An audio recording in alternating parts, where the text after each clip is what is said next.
नमस्कार, आप देख रहे हैं 9 भारत समाचार। नमस्कार, आप देख रहे हैं नव भारत समाचार। मैं हूं नेहा राठी। आइए देखते हैं आज की बड़ी खबर। पौंग वेटलैंड में प्रवासी पक्षियों की गणना करने पहुंच रहे पर्यावरण प्रेमियों से किए सवाल। पर्यावरण प्रेमी मिल्खीराम शर्मा ने बनाल में मीडिया के माध्यम से पौंग वेटलैंड क्षेत्र में प्रवासी पक्षियों की गणना करने पहुंच रही टीम से कुछ सवाल किए। पर्यावरण प्रेमी मिल्खीराम शर्मा का कहना है कि जनता जानना चाहती है कि आप जीवित प्रवासी पक्षियों की तो गिनती करेंगे ही, साथ में जिन प्रवासी पक्षियों का शिकार हो चुका उनका भी गिनती करेंगे। वहीं जिन भू माफियाओं ने वेटलैंड क्षेत्र में खेती की हुई है उनके द्वारा लगाए गए जाल, टोय व अपनी सुविधा के लिए लगाए गए अन्य संसाधनों की भी गिनती होगी। कहा, जनता यह भी जानना चाहती है कि गिनती के बाद आप बच्चों में वन्य जीवों के संरक्षण का ज्ञान बांटेंगे तो क्या उन गुज्जरों को भी बुलाया जाएगा जिनकी भैंसों की खुरों के नीचे पक्षियों के अंडे कुछ ले गए होंगे। कहा, कुछ और भी सवाल हैं जिनका भी जवाब विभाग से मांगा जाएगा। इस मौके पर समाज सेवी कुलवंत ठाकुर भी उपस्थित रहे। जवाली से राजेश कतनौरिया की रिपोर्ट। सर, आप आज मीडिया से रूबरू हो रहे हैं। सुनने में आ रहा कि अगले कल पौंग वेटलैंड क्षेत्र में वन्य प्राणी विभाग के कुछ अधिकारी जो प्रवासी पक्षी पहुंचते हैं उनकी गणना करने पहुंच रहे हैं। तो आप भी काफ़ी लंबे समय से पर्यावरण से जुड़े हुए हैं और प्रवासी पक्षियों के मुद्दे भी उठाते रहते हैं, तो इस पे आपका क्या कहना है और क्या उनसे आपके प्रश्न रहेंगे? ये जो प्रवासी पक्षियों की जो गिनती है, इसका जो मुख्य जो जिम्मा है वो है wild life department of Himachal Pradesh का, क्योंकि यही इसके रखवाले हैं। साथ साथ में बाढ़ के जो जैसे दिल्ली यूनिवर्सिटी के या ये जो वाइल्ड लाइफ इंस्टीट्यूट देहरादून है, यहाँ के बड़े वैज्ञानिक जो है यहाँ पर गिनती में आते हैं, लेकिन वो इतने बेचारे भोले भाले होते हैं कि उनको यहाँ की असलियत का पता नहीं होता। और ये जो वाइल्ड लाइफ डिपार्टमेंट के ये अधिकारी हैं, ये उनको असलियत का पता कभी भी नहीं बताते। तो आज ये वाइल्ड लाइफ डिपार्टमेंट के दो बड़े अधिकारियों, Shri Reginald Royston DFO wild life Hamirpur और Shri Saroj Bhai Patel chief conservator wild life Dharamshala, ये दोनों IFS अधिकारी हैं। तो इन दोनों अधिकारियों से आज मेरे कुछ तीखे सवाल हैं। पहला सवाल तो कुलवंत ठाकुर जी, पहला सवाल कर दें शुरू। जी। तो पहला सवाल ये है कि क्योंकि कल आप इन भोले भाले बेजुबान उन पक्षियों की गिनती करेंगे जो शिकार से बच चुके हैं, लेकिन यहाँ की जनता, आम जनता ये आपसे जानना चाहती है कि क्या आप उन पक्षियों की भी गिनती बताएंगे जो पिछले 3 महीनों से अत्याचार सह रहे हैं या जिनकी बड़ी निर्मम तौर पर शिकार करके लगातार बेरोक टोक हत्या जारी है, और हत्या के तरीके जैसे जाल लगाकर या फिर जहरीला दाना डालकर या फिर बंदूकें चलाकर या फिर विस्फोटक पदार्थों के द्वारा उनको जो मारा गया है, क्या उनकी गिनती भी बताएंगे? माननीय श्री सरोज भाई पटेल और श्री ये रीजनल राजस्टोन जी, ये मेरा पहला प्रश्न था।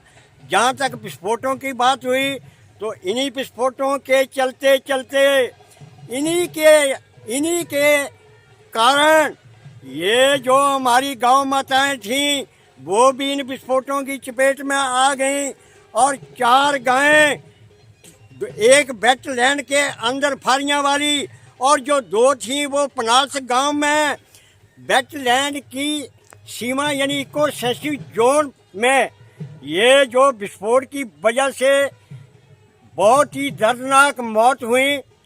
तो ये क्या इसकी आप दोनों जिम्मेवारी लेंगे या नहीं? और ये जनता जानना चाहती है कि आप में से क्या कोई अधिकारी, कोई कर्मचारी या किसी और अधिकारी ने उन स्थलों का निरीक्षण किया? और जहाँ तक आप कहते हैं कि हमारे पास ड्रोन हैं, DFO wild life Hamirpur Shri Reginald Royston ji, आप कहते हैं, मुझे लिख कर दिया हुआ है आपने कि हमारे जो ये RO,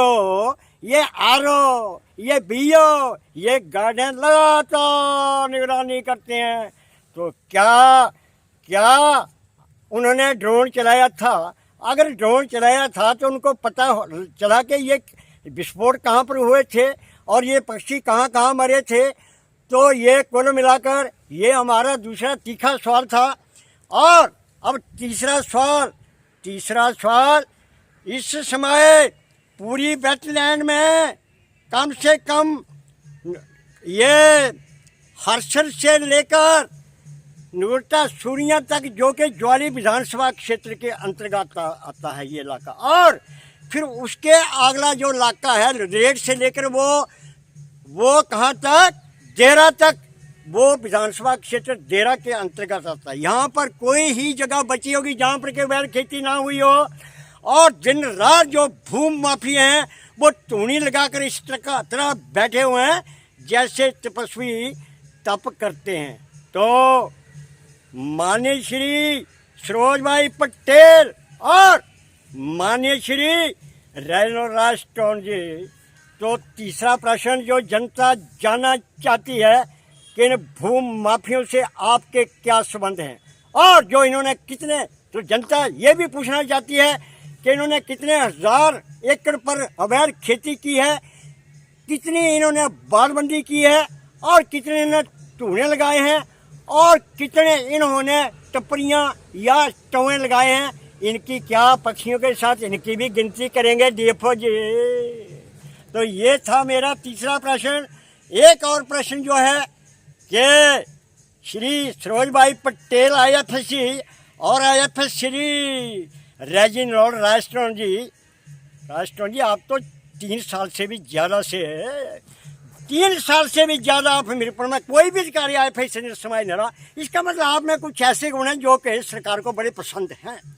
तो ये राष्ट्रों जी, गणना के बाद हमने देखा है कि आप नगरोटा सूरिया में भोले भाले स्कूली बच्चों को इकट्ठा करते हैं, ड्रामेबाजी करते हैं, ढकोसला रचाते हैं और उनको अनंत ज्ञान देते हैं। किसका? वाइल्ड लाइफ का। वाइल्ड लाइफ बच्चों ऐसी होनी चाहिए, पक्षियों की रक्षा ऐसी करनी चाहिए, वेटलैंड ये होती है, पक्षियों को कैसे। लेकिन क्या ये गणना के अगले दिन क्या आप ये नगरोटा सूरिया में इस बार ये भोले भाले स्कूली बच्चों को इकट्ठा करके उनका अति कीमती समय बर्बाद करने जा रहे हैं कि नहीं? और अगर आप वहाँ पर भोले भाले स्कूली बच्चों को इकट्ठा करेंगे तो जनता ये भी जानना चाहती है कि क्या उन गुज्जरों को भी वहाँ पर बुलाएंगे जिनको आपने 8 महीने तक रखा था,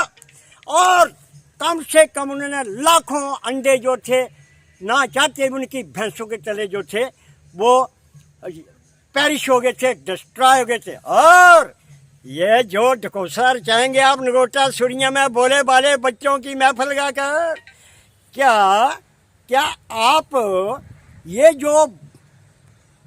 जो राजनेताओं के पिट्ठू, कुछ राजनेताओं के पिट्ठू ज्वाली से लेकर देरा तक, क्या इन पिट्ठों को, इन भूमि माफियों को भी उस सभा में बुलाएंगे और उनको भी सम्मानित करेंगे? ये भी जनता जानना चाहती है। और मेरा एक आखिरी प्रश्न जो हमारे पास कल वीडियो 3 दिन पहले वीडियो आई है दोस्तों, जलोट पंचायत के निकट एक दंदेर टापू है। वेटलैंड में 5 टापू हैं जिनमें है एक दंदेर टापू। वहाँ चारों तरफ भूमि माफियों ने, जलोट के भूमि माफियों ने, जिनमें जलोट पंचायत का प्रधान भी शामिल है। ये वो प्रधान है जिसने अपनी निजी भूमि में वेटलैंड के निकट 4 महीने तक गुज्जरों के 15 से लेकर 20 डेरे लगाए थे, और मेरे पास उसकी वीडियोग्राफी है और उनको मैंने नोट्स भी दिया था।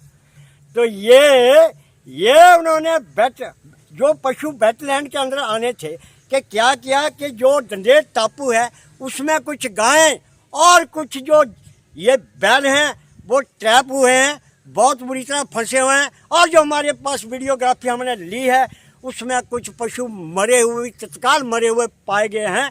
तो ये रेजिनॉल्ड राष्ट्र और ये सरोज भाई पटेल जी, ये क्या आप उस टापू में भी आएंगे और जो बाहर के वैज्ञानिक हैं उनको भी ये वेटलैंड का नज़ारा दिखाएंगे? और जब तक ये आप इन मेरे प्रश्नों का उत्तर नहीं देंगे तब तक मैं संवैधानिक तरीके से जनता के दरबार में आपका कच्चा चिट्ठा खोलना तथ्यों से जारी रखूंगा। और जहाँ तक माननीय हाई कोर्ट के ये जो अति सख्त ऑर्डर का सवाल है दोस्तों, कोई भी मुझे बार बार दुनिया कह रही है कि ये क्यों 65 दिन रह गए हैं दोस्तों। 8 अप्रैल को जिलाधीश कांगड़ा श्री हेमराज बेरवा जी और चीफ कंजर्वेटिव धर्मशाला श्री सरोज भाई पटेल जी, इन दोनों को कड़ा ऑर्डर है।